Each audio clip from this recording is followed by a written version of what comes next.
Welcome back to Batman Arkham Origins. We're now going to be going to the Steel Mill after a slight detour to deal with Darvistech. Okay. So you can ignore him entirely if you want to.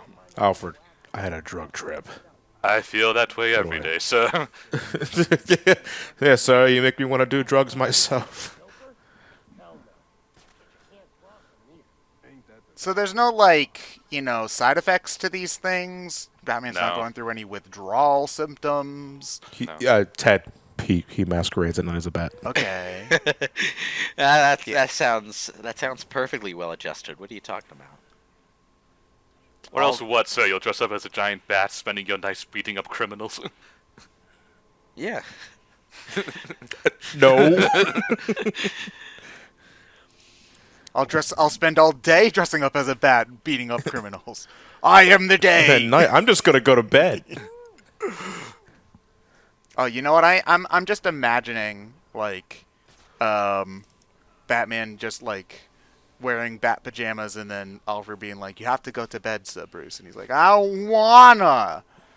Can't make me. You're not my real butler." I never watched Lego Batman, but that sounds like something that would happen in It Lego almost Batman. exactly happens That in Lego move Batman. right there, the one where you hang upside down from a gargoyle. The Spider-Man thing, yeah. It is completely fucking useless. Yeah. There's no reason to do it. They just included it because they like the idea of you hanging upside down like a bat. And See, I'm Batman.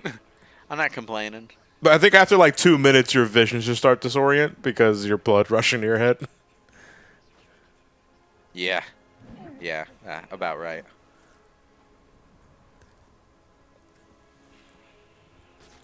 Starting with City, they will give you the option to do the knockout smash, just so that you can get a move But that on. makes I'd do noise. it more often if it wasn't so loud.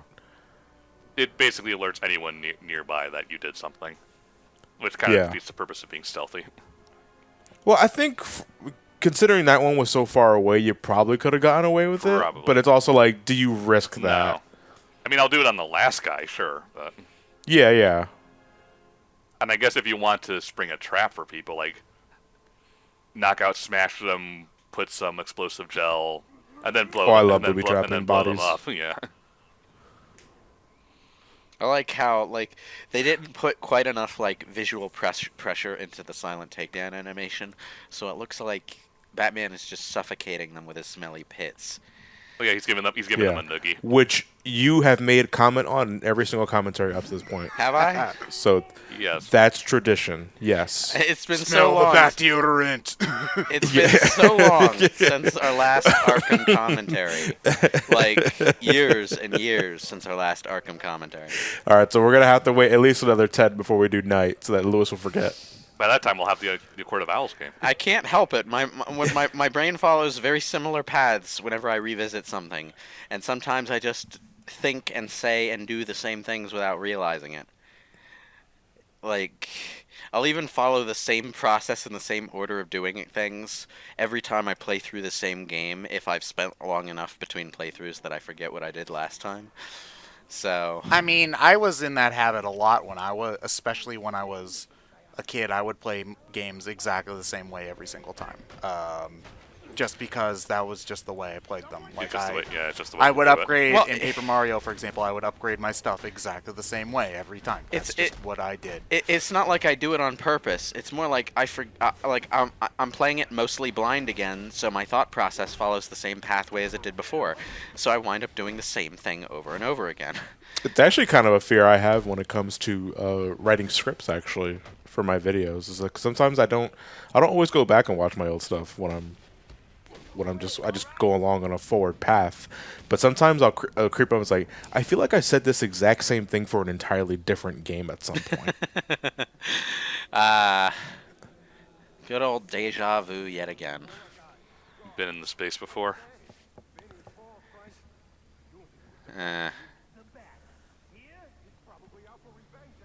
Yeah, this is basically just the mill from City, only, before Joker got... Well, no, Joker got to it now, so... What I love about Batman Arkham is that, they wanted to implement the stupid gliding cape, but they also wanted to implement environmental damage. And they obviously realized at some point that these two things couldn't mix, so they mixed them anyway. It's the worst in this game. So it's like you can. Because Batman's cape by the end of the story is fucking Swiss cheese. It's like, how the hell is the integrity of this thing holding up well enough to like form wings, and why do those wings still catch the wind well enough to glide?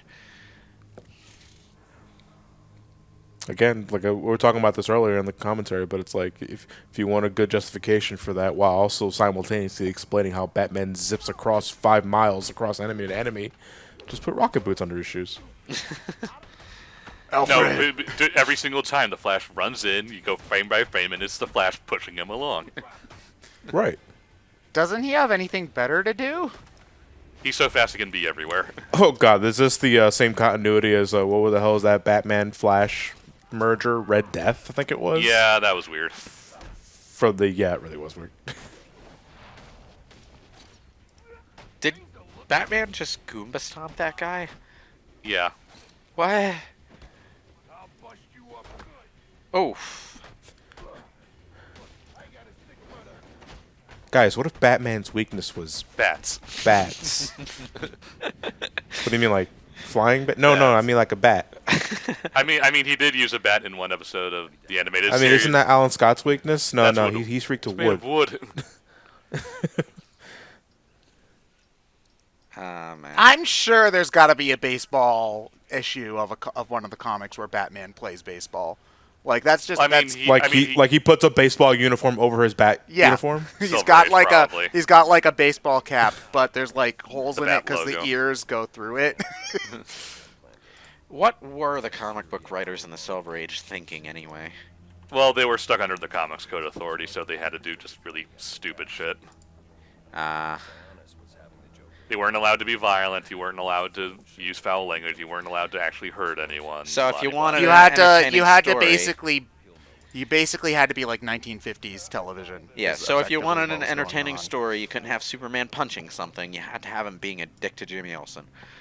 Basically, yes. Which is funny because for the X-Men, you know, the whole thing about, you know, despite mutants, we're people too, and, you know, you should care about us and we're not freaks. They got around that for selling toys to evade a tax by arguing that because they're mutants, they're technically not people. Really? Yeah, because I think there was like a tax on like human toys or something because it could, you know, promote violence or something if you have, you know, kids beating up people or whatever. So to sell the X-Men toys at a lower cost, they successfully argued that because they're mutants, they're not technically people. That's so dumb.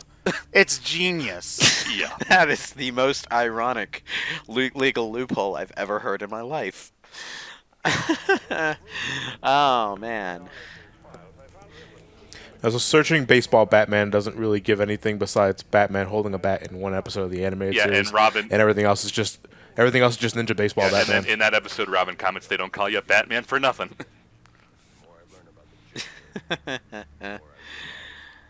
Oh, sorry, I was giving a bat glare over the commentary. Alfred, get the bat. What?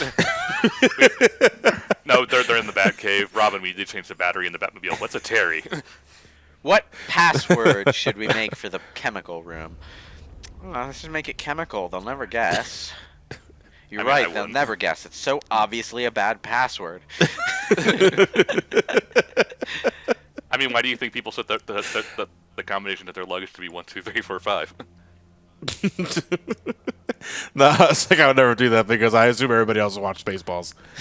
Yeah, but since everyone watched Spaceballs, no one would actually do that, so they wouldn't guess it. I still haven't watched Spaceballs in spite of it having been donated to me by a fan. I just am not into comedy. I don't know why. It hurts to laugh. No, I just mean I'm utterly uninterested in anything that is explicitly a comedy. So, like, it needs to have some sort of serious story as its basis for it to be interesting to me. I don't know. Spaceballs trying to steal the oxygen of planet Gerudo is pretty serious. I mean, it has to be the centerpiece. Like, even for something like blatantly comedic like Ace Ventura: Pet Detective. there's a serious story underneath it. It's just a serious story with a complete idiot. Yeah, they're trying to steal all the Arab Druidia. Ace Ventura. It's a okay.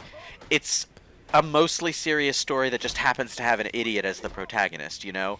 So most of the people in the world react as real people would, you know? For the most part. It's a comedy by virtue of Jim Carrey's character being really, really wacky in comparison to everyone else. But it's a believable comedy, you know? For the most part. I mean, things got a bit weird in When Nature Calls, and he was piloting a giant rhino. Well, by monster. Nature Calls, it was just a cartoon. Also, completely different Yeah. director. Same director as Kung Pao. That explains a lot. Yeah. I still have not seen Kung Pao. Hold on, is that on Netflix? Kung. That's a very weird movie. I don't know. Yeah, you know, Is it? I ISIS love it. Or I saw When Nature Calls first, so when I went back and watched Pet Detective, I was thrown off by how much more adult it was. Yeah. Finkel and Einhorn. Like, jeez. Wow. It's all... It's funny because that's the one aspect of the movie that has aged terribly. The whole Finkel and Einhorn. Ray Finkel thing. Yeah. But it's like, I still enjoy the movie.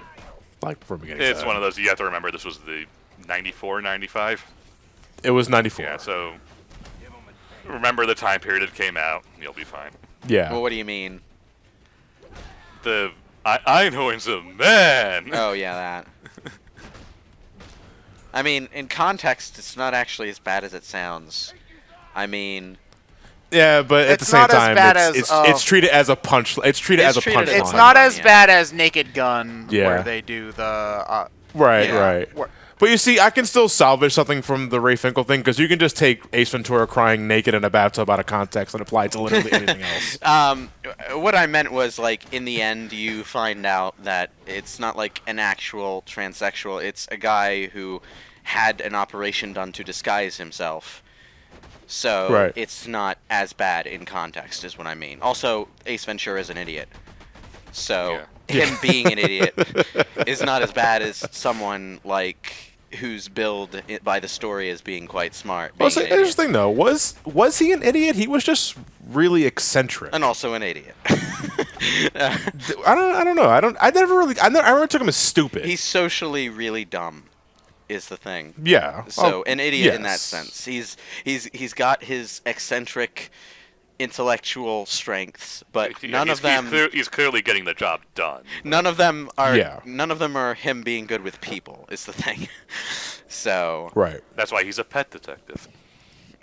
Wait, so I thought that he was a detective, like about pet-related stuff. No, his job is to find pets. yeah, Oh, to find That's and why rescue- he's a pet detective. yeah, and Yeah, I know. That's what I said.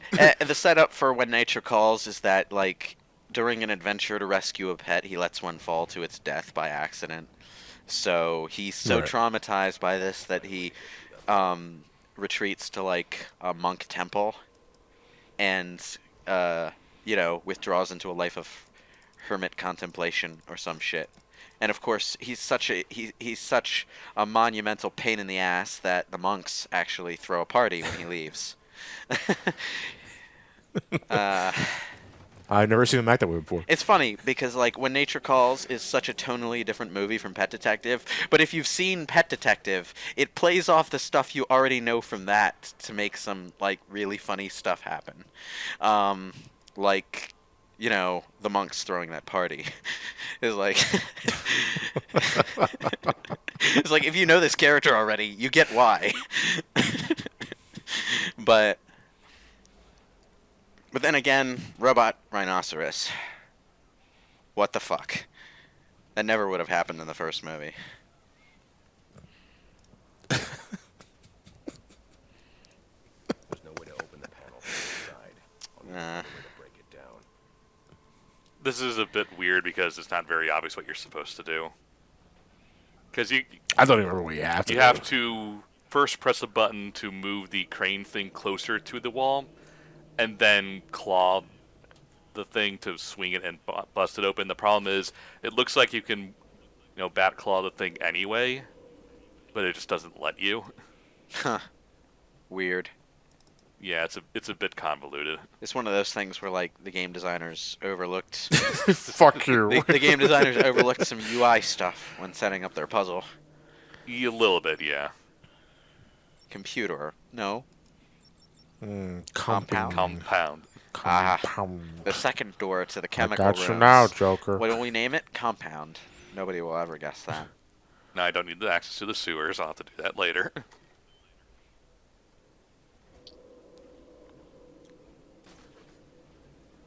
To be honest, Detective.